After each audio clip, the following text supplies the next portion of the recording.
అందరికీ praise lord అండి. అందరూ బాగున్నారా? ఈరోజు నేను చెప్పబోయే విషయం ఏంటంటే, మనము జీవితంలో ఎన్నో కష్టాలు, బాధలు, ఇబ్బందులు, శోధనలు ఎదుర్కొంటూ ఉంటాము.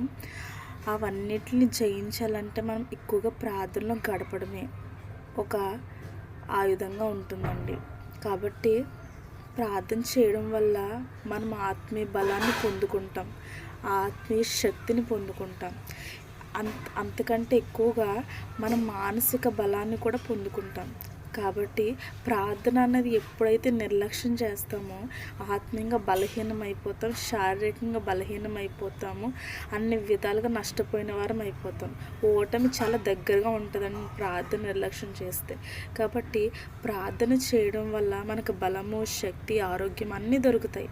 మన ప్రార్థన అనేది చాలా చాలా ఇంపార్టెంట్ అండి మన లైఫ్లో.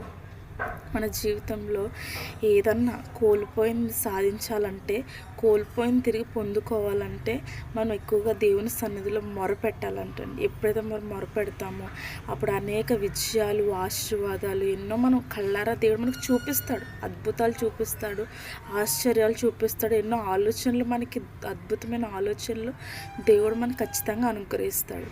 కాబట్టి మనము ధైర్యం కలిగి ప్రార్థన చేద్దాం. సాతాన్ని ఎదిరించాలి, సాతానుతో పోరాడాలండి. ప్రార్థనలో సాతానుతో పోరాడితే విజయం ఖచ్చితంగా మనదే అవుతుంది.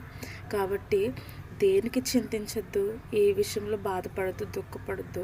మీ మొర, మీ యొక్క రోదన, మీ యొక్క వేదన దేవునికి వినిపించండి. వినిపిస్తే దేవుడు అద్భుత కార్యాలు, ఆశ్చర్య కార్యాలు మీ జీవితంలో దేవుడు ఖచ్చితంగా జరిగిస్తాడు.